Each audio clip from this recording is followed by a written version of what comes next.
I was crouched in the freezing mud, desperately trying to shield my vines from an early cold snap, when a $300 champagne cork smacked me square in the shoulder. I lifted my head and saw my sister Bella standing on my terrace in a white designer gown, giggling with her fiance's billionaire parents.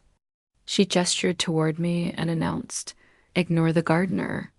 She's just some worker we keep out of pity." What she didn't know was that the worker she just insulted owns the deed to the entire property. She also had no idea that I was supposed to be in Paris, yet had come home early instead. Bella believed she had executed the perfect scheme. I was moments away from turning her dream engagement party into a full-blown investigation. To explain why I was mewing in sludge on a Friday afternoon rather than sipping espresso in Paris, I need to start with the greatest obsession of my life, Aldridge Estate and Winery. My name is Catherine Aldridge, age 34, and I'm the owner and operator of one of Napa Valley's most respected boutique vineyards. Behind my back, the staff calls me the Ice Queen. I've earned it. I'm not big on smiling. I don't indulge in meaningless chatter. I arrive before sunrise and leave long after sunset. I inspect each vine personally, taste every barrel myself, approve every label. People say I'm cold. I say I'm meticulous. There's a difference.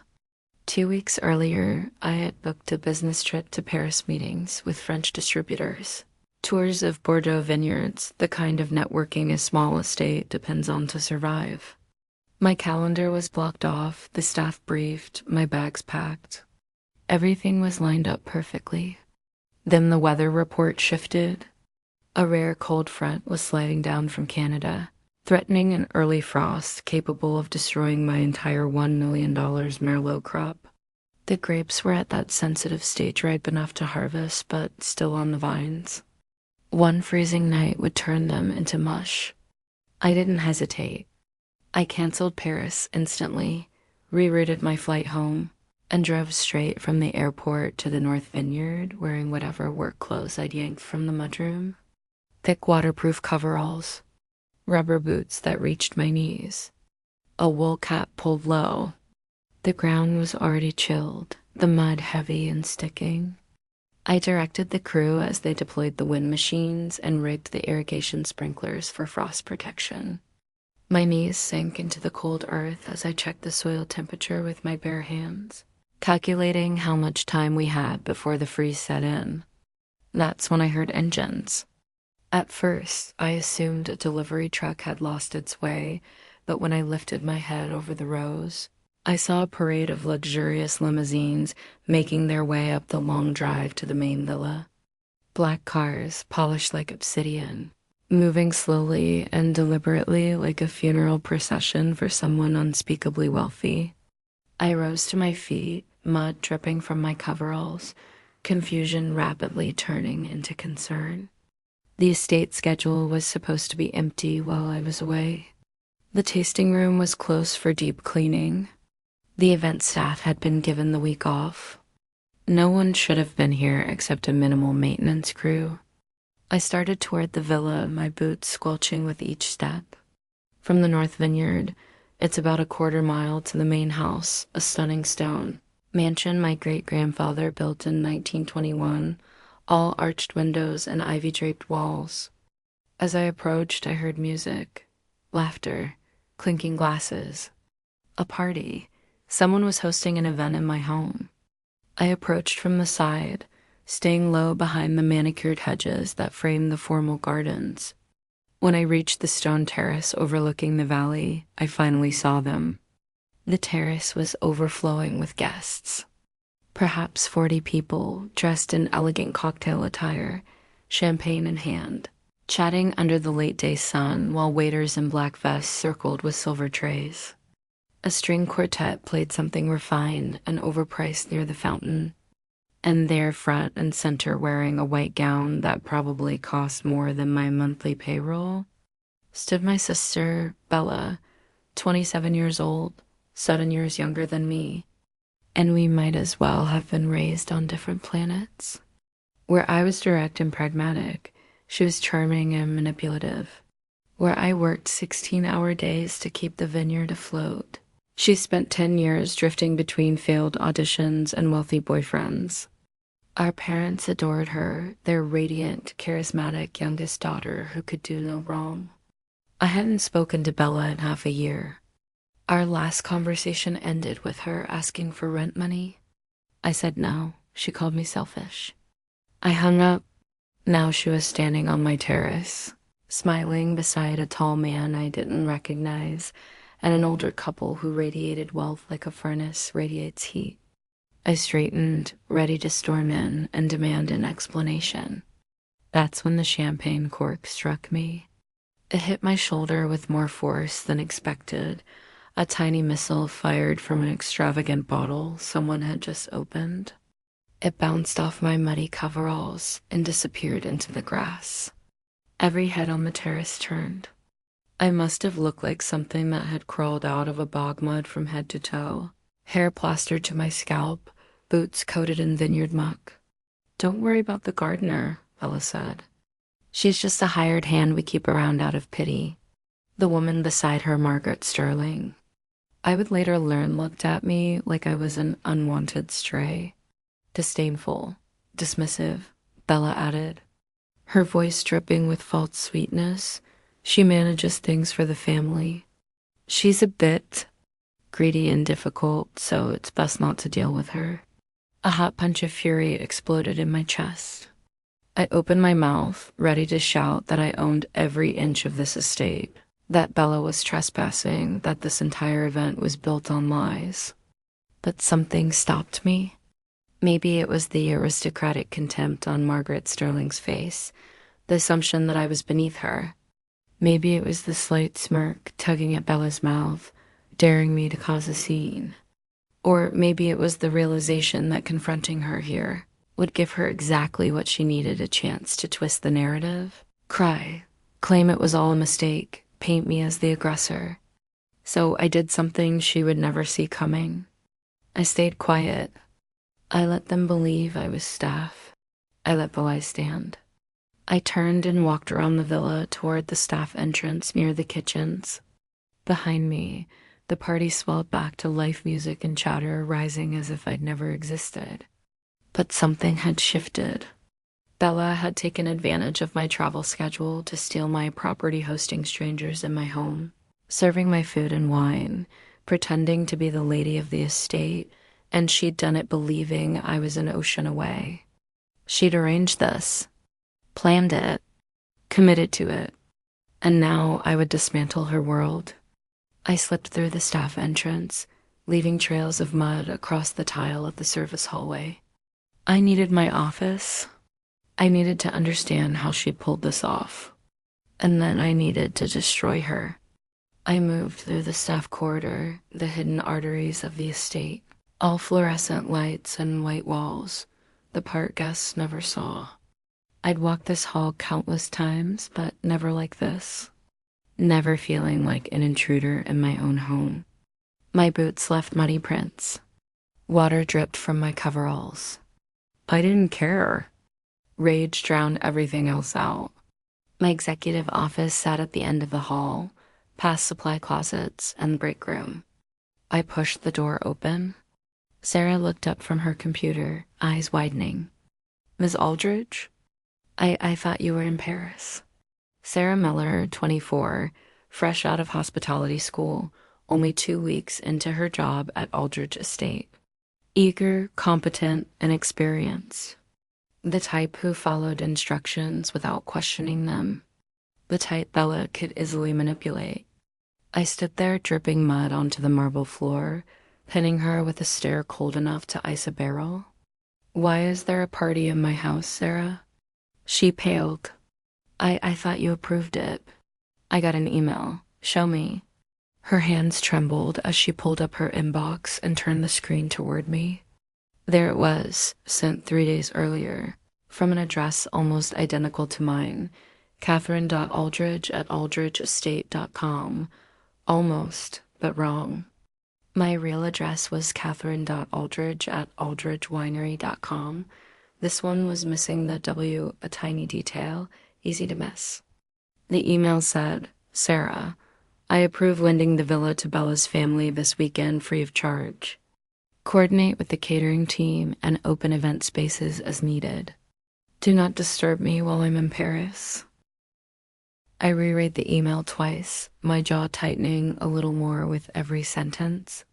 This wasn't some silly family mix-up. This wasn't Bella getting confused or accidentally crossing a line.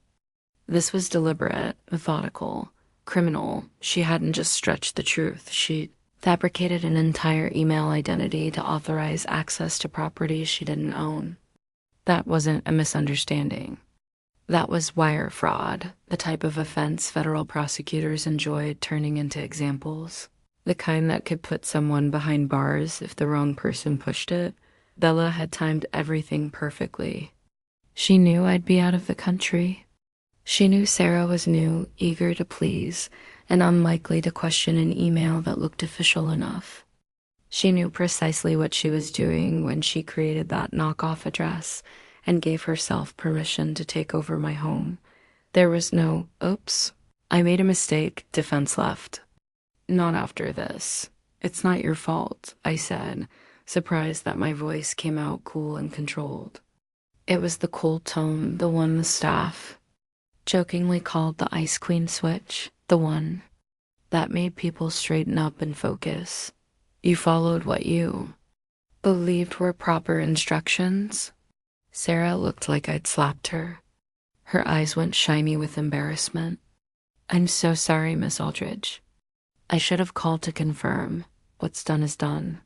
I stepped toward the desk, leaving muddy footprints on the expensive carpet, and reached for the clipboard containing the event orders. Show me everything they requested. She handed it to me with trembling fingers. I scanned the list, and with each new line item, I felt a vein in my forehead. Pulse Kobe beef tenderloin, $3,200. White truffles, $1,800. Lobster tail, $2,400. A 7-tier specialty cake from San Francisco, $1,500. Vintage champagne, multiple cases, $8,000. Custom floral work, $6,000. String quartet, $4,500. Professional valet, $2,000. And then the entry that made my fists curl so tight my knuckles cracked. Special request, unlock vintage wine cellar. Allow guest selection, the vintage cellar. My most valuable room. The one space on this estate only I had the key to. Bottles from my grandfather's era, rare vintages I'd spent years collecting, aging, preserving. Some worth $5,000 each. If you could even find a buyer willing to part with one, and Bella had given random party. Guests permission to pillage it. I did the math quickly. The total cost of her little stunt? $85,400. $85,400. To stage an afternoon of pretend wealth. Sarah, I said quietly, from this moment on, you answer only to me. Do you understand? She bobbed her head rapidly. Yes, Miss Aldridge. You stay in this office. Don't step outside. Don't talk to anyone. If Bella comes looking, you were in the restroom. Understood? Yes, ma'am. I turned to leave, then paused. Something on her desk caught my eye, the wireless credit card terminal. A small black handheld device we used for premium tastings.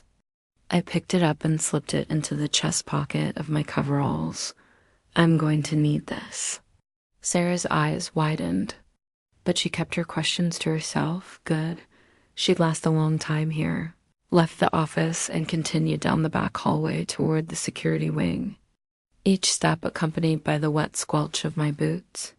The mud on my coveralls had begun to stiffen, forming an uncomfortable shell around my limbs. Let it. I wanted to look exactly like this when I confronted Bella, muddy, grimy, and visibly furious. A breathing reminder of who labored for this vineyard. While she played heiress, the security office sat behind a keycard door in the basement. I swiped my badge and pushed open the metal door. Frank Miller looked up from the surveillance monitors. Broad-shouldered, mid-50s, ex-military. With buzzed gray hair, Frank had been with the Aldrich family for 2 decades. If anyone on this property understood loyalty, it was him. Catherine? He stood immediately, concern replacing surprise. I saw the cars, but Sarah told me. Sarah got a fake email. I cut in. Bella threw herself a party. In my house. Without permission. Frank's jaw locked. You want me to shut it down? Not yet. I moved toward the wall of screens displaying multiple angles of the estate. The dining room. The terrace. The ballroom. I found the feed showing the terrace and ballroom and sank into the nearest chair, mud and all. First, I need to see exactly what she's pulled. The tech room was small, built of concrete and humming electronics. It smelled like wiring and stale coffee, bleak, utilitarian, stripped of any glamour. The fluorescent bulbs flickered overhead, a perfect contrast to the opulent spectacle happening on my terrace. Upstairs, guests sipped champagne under chandeliers. Down here, there was only harsh light and the truth. I didn't bother changing. The mud was cracking now, itching where it tugged at my skin. Dirt flaked off every time I shifted. Good. Let it remind me. Let it sharpen my anger into something focused and precise. Frank, I said, eyes locked on the monitors, locked down all exits. No one leaves. He grabbed his radio immediately. Copy, alerting the gate staff now. On screen, Bella held court in the ballroom, guests clinging to every fraudulent word. Preston, her fiancé, I assumed kept an arm around her waist. Tall, handsome, groomed to perfection. The kind of man whose confidence came from never having to worry about anything a day in his life. Preston, sterling billionaire heir to a pharmaceutical empire, according to the guest list. Bella really had gone fishing for the biggest catch she could find. Beside them were his parents. Margaret Sterling, the silver-haired woman who looked at me like I belonged beneath her shoes, and her equally polished husband. Frank adjusted the volume, and suddenly I could hear the conversation. Such a breathtaking estate, Margaret said in her refined, pruned voice. How long has it been in your family, Bella, darling? Bella's laugh rang out, the same lie-lace sound she'd used to charm her way out of trouble her entire life. Oh, generations. My great-grandfather built the villa in the 20s. The vineyard's been in the family ever since. A cold, perfect lie. And the management? Margaret pressed. You mentioned a hired supervisor? Yes. Bella's tone turned condescending. Catherine. She's competent, I guess, but territorial. My parents kept her on out of loyalty. Her family worked here ages ago. Honestly, she's rather grasping. My nails dug into the chair's armrests. Preston finally spoke. And after the wedding, you said we could use the property as a summer retreat. Will she be an issue? Oh, no, Bella said breezily. She's simply staff. After the wedding, we can make any changes we want. Convert part of the vineyard to a golf course if we feel like it. A marvelous idea, Margaret exclaimed. Frank stiffened beside me. Boss, she just committed fraud on camera. Want me to call the sheriff? Bella threw her head back and laughed at something Preston whispered. She looked jubilant, certain. She believed she had won. Not yet, I said. Frank frowned. Why not? Because right now she can claim this was a miscommunication, a family misunderstanding. I pointed at the screen as a waiter approached with a vintage bottle. But the second she opens one of those bottles, my property, without permission, she isn't pretending anymore. It becomes theft. A completed crime. So you want to let her finish the party? I want evidence no lawyer can dance around. My fingers brushed the POS machine in my pocket. I want her to rack up the entire bill. Every last cent. I want her pretending to be lady of the estate until there's no way to spin her way out. Frank exhaled. And then you walk in. And then I said, I walk in. He nodded. All right. Team stays on standby. But Catherine, he hesitated. What? She's your sister? She called me hired help, I said flatly. She told strangers I was greedy, difficult, disposable. She tried to steal my life. I didn't look away from the screens. She stopped being my sister the moment she created that email. Frank said nothing more. He picked up his phone. I'll have the sheriff's hotline ready. A single word from you and we file grand larceny. Grand larceny. In California, that meant theft of property exceeding $10,000, a felony. Years behind bars, and the wine cellar alone would tip the scales. On the monitor, a waiter approached with a dark bottle-old label, heavy glass. Even through the grainy feed, I recognized it instantly. 1998 Cabernet. One of my grandfather's, $5,000, gone in a single uncorking. Bella beamed. The Sterling family raised their glasses. They drank. A cold certainty settled inside me. Not triumph. Not revenge. Just inevitability. Now we wait. I said dot, and so we did. We sat there nearly 3 hours, watching the celebration unfold across 12 screens. I didn't move, didn't eat, didn't wash the mud from my skin. I cataloged every violation, every lie, every smug smile. Dot, by 4:30, they opened a second $5,000 bottle. At 5:15, the Kobe beef was served on the china my grandmother had collected. Margaret Sterling declared it exquisite. Dot, by 6, Bella and Preston were giving a glowing engagement speech. She never mentioned me. Not once. This is rough to watch, Frank muttered. I didn't answer. The mud on my arms cracked like dried clay. My skin beneath felt rubbed raw, good. Pain kept me focused. Sharp. Near 7, Margaret pulled Bella aside into the study. I switched camera feeds. I'm very impressed with this property, Margaret said. Preston always wanted a wine country home. If you're serious about letting us use this after the wedding, we'd like to discuss terms. Terms? Bella asked, careful and composed. A financial agreement. A purchase of partial ownership. I'm thinking around $3 million. $3 million dot for something Bella didn't own. Dot, Frank sucked in a breath. She's going to sell your estate. That's her endgame. Use the engagement, earn their trust, then arrange a fake property deal. I know. We need to stop this before it escalates. Not yet. Frank slammed a hand onto the desk. Catherine, this is beyond a party. She's orchestrating a con that could put her in federal prison. She's your sister, I finally said, looking him square in the eyes.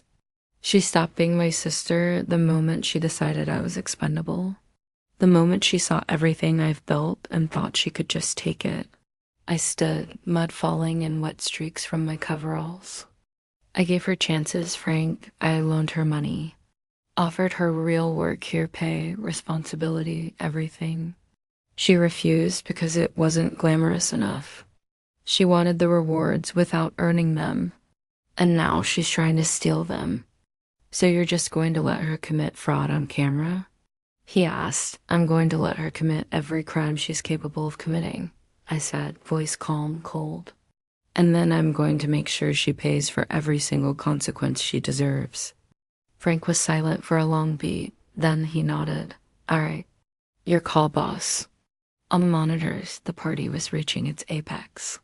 Guests crowded around as the massive cake was wheeled in 7 tiers of white fondant and gold leaf, adorned with sugar flowers that probably cost more than most people's wedding rings. Bella and Preston stood together, hands on the knife, smiles perfect for the photographer I hadn't noticed until now. They cut the first slice, fed each other bites, kissed while applause rippled through the crowd. The clock ticked 7, 4 hours since the champagne cork had struck my shoulder. 4 hours of watching my sister parade through my house with my property. I slipped my hand into my pocket and felt the POS machine. Solid, weighty, real.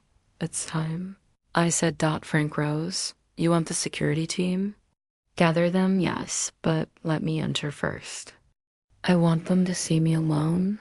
I walked to the door, pausing. Frank, get the sheriff's hotline ready. If she doesn't cooperate, I press charges immediately. Will do. I left the tech room, retracing my muddy path, but this time I wasn't sneaking. This time I was walking toward the main ballroom with intent. The POS machine weighed heavily in my pocket. $80,500, grand larceny, wire fraud, trespassing, impersonation. Bella had built her trap from champagne and lies, and now she was standing in the middle of it, smiling, dreaming of millions. I was about to spring it. I reached the service door to the main ballroom. Hand on the handle, deep breath. I pushed it open and stepped into the light. The doors to the dining room didn't just open, they were thrown wide. I didn't wait for introductions. I walked straight in. My rubber boots landed with heavy, wet thuds on the polished marble, leaving muddy footprints in my wake. Dried earth flaked from my coveralls, marking Margaret Sterling's pristine white runner. My hair, deliberately wild and tangled, hung in matted clumps around my face. Dried mud cracked across my cheeks. The contrast was perfect. Around me, silk and satin, champagne flutes, pearl necklaces, $1,000 updos, designer heels. Perfume and catered hors d'oeuvres filled the air. Crystal chandeliers bathed the room in warm golden light. And there I was, the swamp monster at the ball, every eye fixed on me. Conversations died mid-sentence. A fork clattered. A guest gasped hand to mouth. I ignored them all. My eyes found Margaret Sterling at the back, the power seat, and I walked straight toward her. Each step echoed. Thud, crunch, thud, crunch. Bella saw me first. She leapt up, chair scraping backward. You're supposed to be in. I reached past Preston's shoulder, past his untouched plate of herb-crusted salmon, and rapped. My muddy fingers around the wine bottle in the center of their table. The vintage, 1998 Cabernet Sauvignon. I held it up, examining the label with deliberate care. It was already open, breathing in a crystal decanter that probably cost more than most people's monthly rent. About a third had already been poured. Frank, I said, voice carrying across the silent room. The doors opened again behind me. Frank stepped in, flanked by 2 uniformed officers. They didn't draw weapons, but their precision drained the air of any comfort I don't recall. Signing a release order for this 1998 vintage, I said, not taking my eyes from the bottle. Frank fished out a tablet, scrolling with professional neutrality. No release order exists, Miss Aldridge. I've checked the inventory twice. I turned the bottle slowly, letting the room absorb it. Was vintage? $5,000 a bottle. Whispers started. Shock rippled through the crowd. $5,000 per bottle? I placed the bottle down with a clunk and turned to Bella. My little sister, I said conversationally, receiving stolen property valued over $10,000 is grand larceny in California. Considering you've consumed about $1,700 worth already, and I see at least 2 more empties on that table. I gestured with my muddy hand. We're well past that threshold. Preston rose. Now wait just a, Margaret said quietly. He sat. I pulled the POS machine from my coverall pocket. A clump of dried mud fell onto the white tablecloth. Here's how this works. Bella, you pay the $85,400 you charge to this estate right now, or you leave in a Napa County Sheriff's cruiser. Your choice. This is insane, Bella shrieked. It's my engagement party. You can't just wire fraud. I held up one finger. That fake email you sent, Federal offense. Trespassing, second finger. You aren't authorized here. Grand larceny, third finger. We just covered that one. I smiled. Want me to call the sheriff? He's on standby. 5 minutes. You could be in handcuffs before dessert. You're bluffing. Bella's hand trembled as she reached for her card. Try me. The room was so silent I could hear ice melting in someone's water glass 3 tables over. Her fingers shook as she swiped. The machine beeped once, twice, then bright red. Decline. Her eyes widened. That's impossible. She tried again. Same result. No other card? I asked. I don't have another. This one, Mom? She looked desperately at her mother, slumped 2 tables away, wishing to vanish. Turns out, $85,000 is slightly above her limit. Bella's breath came shallow and fast panic rising. Here's what happens next. You have 2 choices. Option 1, pay what you owe now with cash or a valid card. Option 2, I press charges, multiple felonies, and this entire party becomes a crime scene.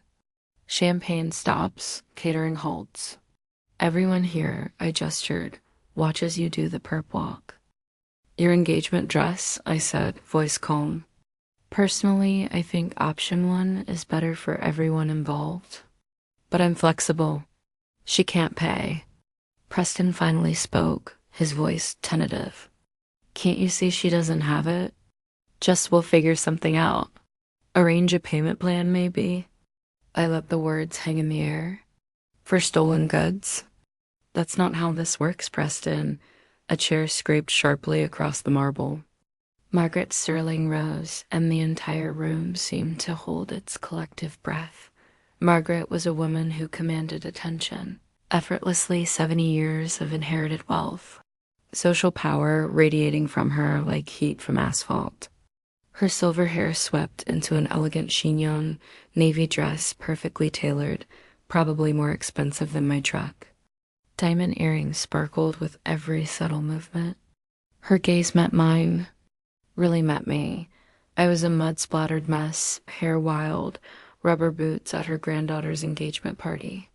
By every social standard, I should have been invisible, a problem to be tidied away by staff, but Margaret Sterling didn't flinch. She assessed me, eyes sliding from muddy boots to stained coveralls, tangled hair, then finally to my face, and in that moment, something shifted. Subtle a narrowing of eyes, a tiny quirk at her mouth. Recognition, not of me personally, exactly. Recognition of what I was. A predator spotting another predator. A woman who understood power, sizing up someone who just demonstrated it. She despised Bella. That was clear. The gold digging, the manipulation, the greed obvious, but me? Me, who had crashed her grandson's engagement party, looking like a swamp creature, backed her future daughter-in-law into a corner, wielded public humiliation as a weapon. She respected me. Margaret reached into her clutch and produced a card. Not just any card, the Black Centurion American Express, invitation only, no spending limit. She placed it on the table with a soft click. Swipe it, she said. $80-$5,400. Bella's face lit up with desperate relief. Oh, shut up. 2 words, razor sharp, cut through her mid-syllable. Margaret didn't even look at her. Eyes fixed on me. I'm not paying for her. I'm paying to buy silence. There's a difference. Do we understand, Miss Aldridge? I picked up the card, swiped. Approved instantly. $85,400. Margaret folded the receipt neatly, returned it to her clutch. Then I did something even I didn't expect. I looked at Frank, gave the faintest shake of my head. His hand left the radio. The police, waiting outside 5 minutes away, would stay put. This was done. This was a civil resolution. Money exchanged hands. Debt settled. I didn't need my sister in handcuffs. I just needed her broken, and judging by her trembling, the streaks of tears through her makeup, the devastation in her eyes as she realized she had been bought like property. Watched by everyone present, I'd succeeded. Margaret addressed Bella directly. My lawyer arrives tomorrow at 9. You will sign every document presented. No arguing. No negotiating. No calling family. Understood? Bella nodded, voice cracking. Yes, I understand. Good. Margaret straightened her perfect posture. The wedding will proceed as planned. The sterling name remains untarnished. You will smile, be gracious, the perfect daughter-in-law. And you will remember every day exactly what you cost me. Every decision, every purchase, every move I will know. Consider yourself managed. She turned to me, extended her hand. I looked at my muddy palm back at her. I don't shake hands when I'm this filthy, I said. Margaret almost smiled. Almost. My son may be an idiot, but my lawyer is exceptional. Your wine will be fully compensated for today's borrowing. Check by Monday. That's not necessary. It's not about necessity. It's about doing business properly. She glanced around the room at the frozen faces. I suggest everyone return to dinner. The evening's entertainment has concluded. Like a switch flipped, the room returned to life. Conversations buzzed louder than before. The string quartet resumed playing. I looked at Bella one last time. She'd sunk into her chair, hands covering her face, shoulders shaking with silent sobs. Preston sat beside her, patting her back with all the effectiveness of a wet paper towel. I scanned for our parents. Frozen near the buffet. Mother's face red with fury, father pale. They saw me looking, began to approach. Mother's mouth opened to lecture about family forgiveness. Frank, I said quietly, escort Mr. and Mrs. Aldridge off the property. They're no longer welcome. You can't, my mother interjected. I can. I did. Frank moved like a living wall. 2 officers flanked him. My parents, wisely, didn't argue. Not here. Not now. Not with Margaret Sterling and half of Napa's elite watching. I turned and walked toward the doors. Each muddy thud satisfying, heavy dot from behind. Margaret's voice rang clear. Someone get this girl a proper glass of wine. Not the stolen vintage something appropriate. I smiled. The mud on my clothes wasn't dirt. It was a medal of honor. I had just won the war. 6 months later, I stand in the North Vineyard. The world is heavy with fruit. Merlot grapes hang in thick clusters, their deep purple nearly black in the afternoon sun. I cup one in my hand. Perfect. Another week, and harvest begins, because I came back early that Friday choosing the vines over a fake Paris trip. We saved the entire crop. The irrigation system needed adjustment. The pest situation demanded immediate attention. And thanks to my decision, everything is ready for the harvest. Intervention, the weather pattern that would have been catastrophic if left unchecked for 3 more days, all handled. Everything saved. The financial damage from my decision. About $800 in lost Paris hotel deposits, a few hundred more for a canceled first-class ticket. The financial gain. This harvest alone, once bottled and distributed, would generate close to $500,000 in revenue. I'm pretty good at math. That's a favorable exchange rate. A breeze rustles through the vineyard, carrying the sweet, sharp scent of ripening grapes. My boots are clean this time, practical work boots instead of the rubber monstrosities from that night. The gravel crunches beneath them as I walk between the rows. The sun warms my shoulders.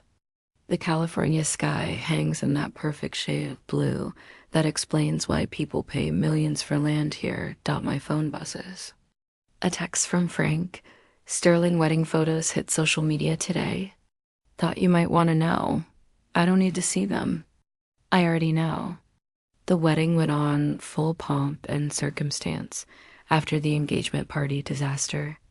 Bella got her dream venue. her designer dress, the 5-tier cake, string quartet, rose petals, everything she wanted.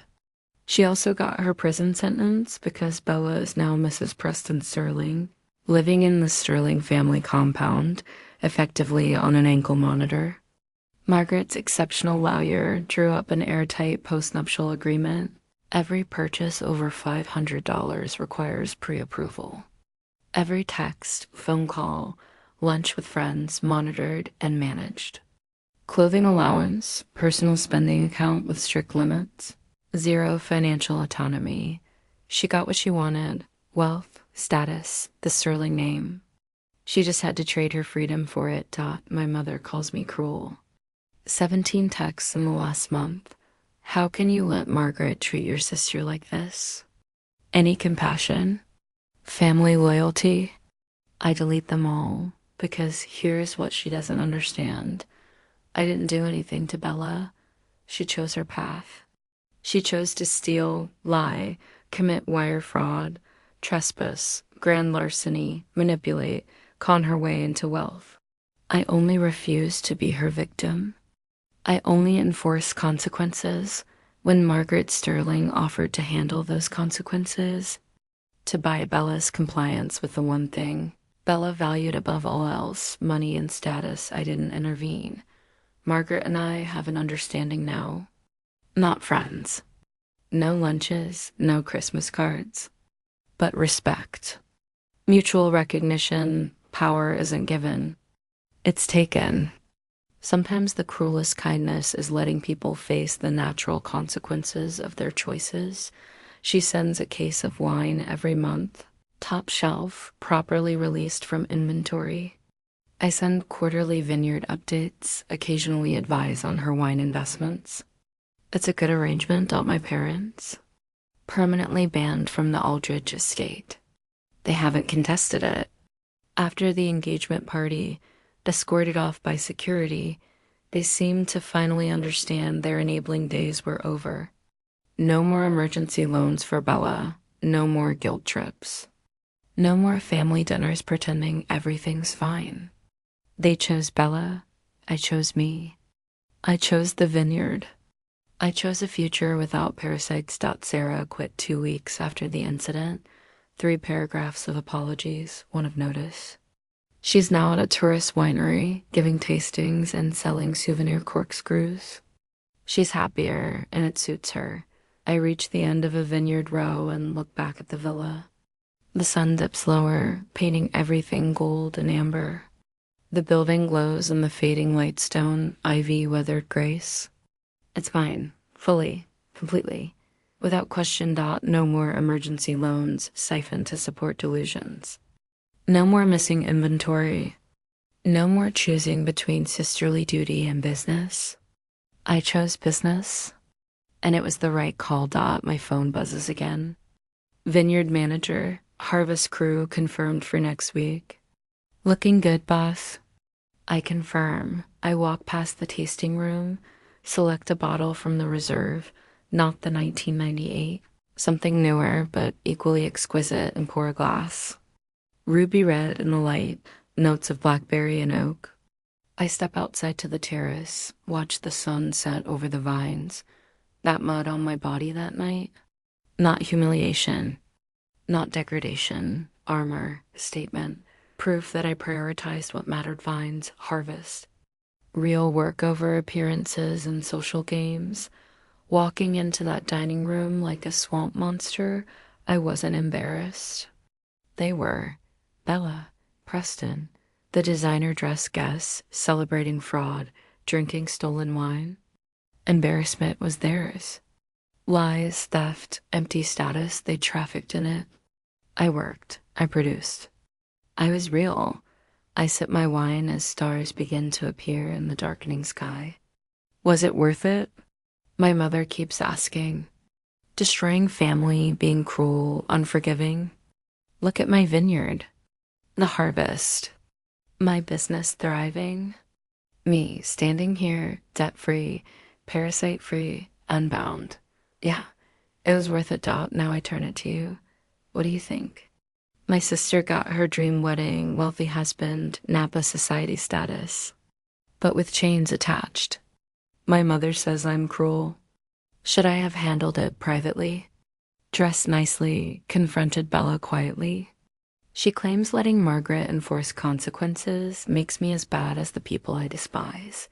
Option A, did I go too far? Option B, was the muddy entrance the perfect power move? Showing exactly where I'd been and what I'd been doing while they played games. Would you have cops the cops? Taken Margaret's money? Or done something entirely different? I read every comment. After 6 months of my mother's guilt trips, I could use perspective dot from where I stand in my vineyard, glass in hand, watching harvest ripen under a California sunset. I think I made the right call. But maybe that's just me. What do you think?